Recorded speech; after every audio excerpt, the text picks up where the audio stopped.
Hello children. Now we will continue with our chapter pressure in liquids, transmission of pressure in liquids.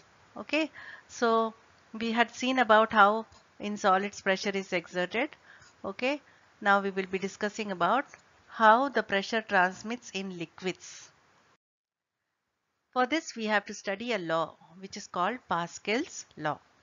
Okay, now Pascal's law, we have to learn this law.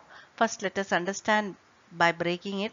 Pascal's law states that the pressure exerted anywhere in a confined liquid is transmitted equally and undiminished in all direction throughout the liquid. Okay, so let us try to understand it. On first reading we might not get any clue. Okay, so we will read it again slowly. Pascal's law states that the pressure exerted anywhere in a confined liquid. So this is about exerting a pressure in a confined liquid. What does confined liquid means? Liquid which is within some boundaries. Okay, so maybe it is bounded by some membrane, like in a balloon if we place some liquid, it is confined. Okay, confined means which is not free to move anywhere. Okay, so it is within some boundaries, fixed boundaries.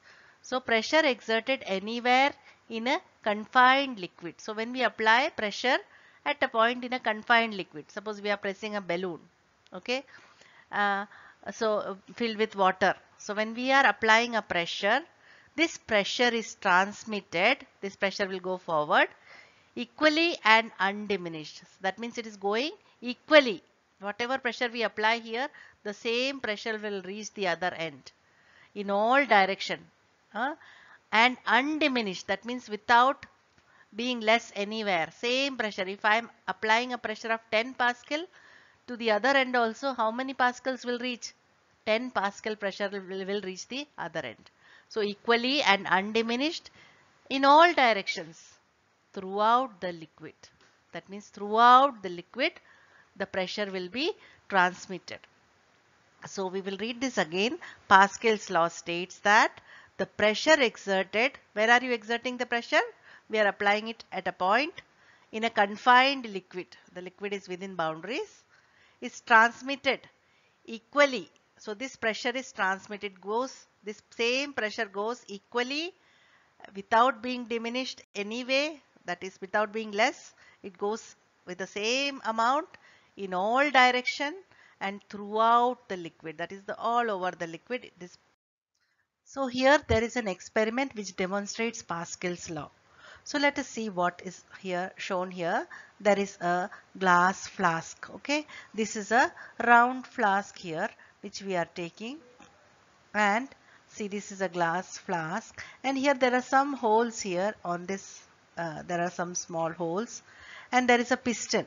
Okay, so when we press this from here, we are applying a pressure. Now what will happen to this pressure? This pressure will be transmitted, okay, equally in all directions. So it will go in all direction, here, here, everywhere it will go. Okay, it will go in all direction. Every direction it will go. And this pressure will travel undiminished and equally in all direction. Okay, so that is why, what do you see here when it is pressed, when this liquid is pressed, see, there is a jets coming out from each hole, and every hole is showing an equal pressure. The water is coming out with the same pressure everywhere. So this explains Pascal's law. According to Pascal's law, whenever we are applying a pressure anywhere in a confined liquid, see, this liquid is confined in this flask.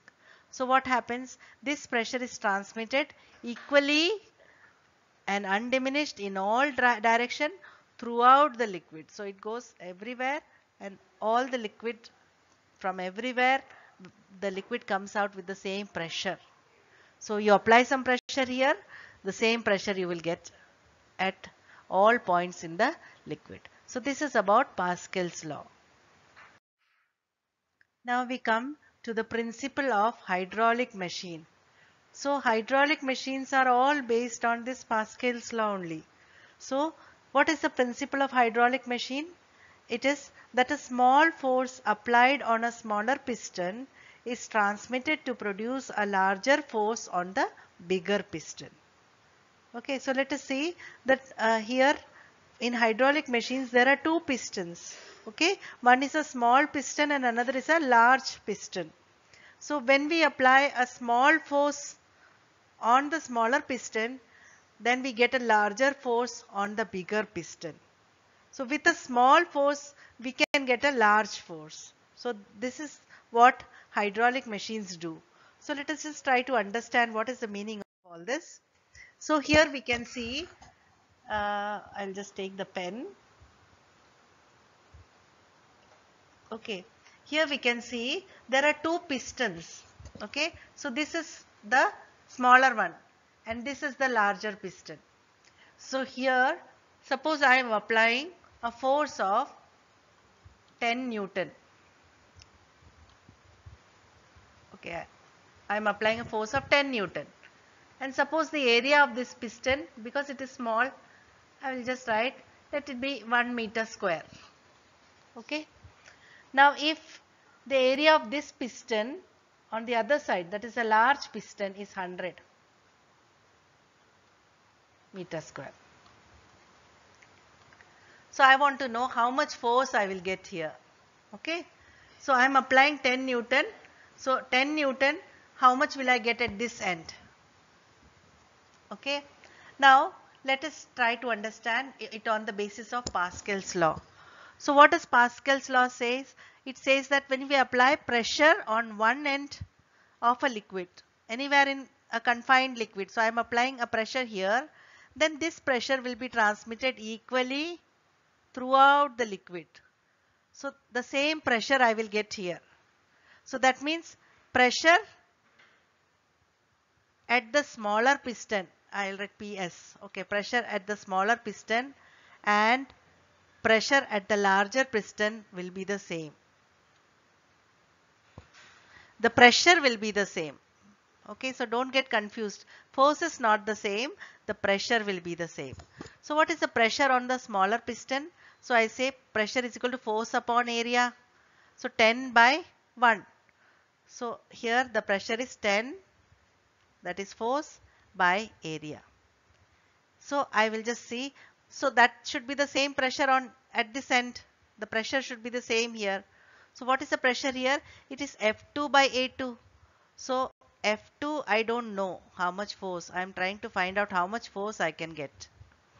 So F2 by A2. What is A2? 100. Okay. So what is the value of F2 that I get?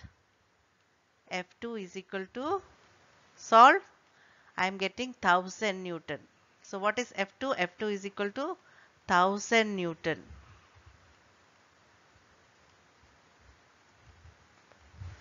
Okay, 1000 Newton. So see, I just applied 10 Newton and I got a force of 1000 Newton here. So this is the principle of hydraulic machine, that we can multiply force. By applying a small force on the small piston, we can get a large force at the larger piston. So this is the principle of hydraulic machine. In the next class, we will be seeing some applications of this principle. Okay, so we will see in which machines we use this kind of principle. Okay, so please go through this once again. We will continue in the next class.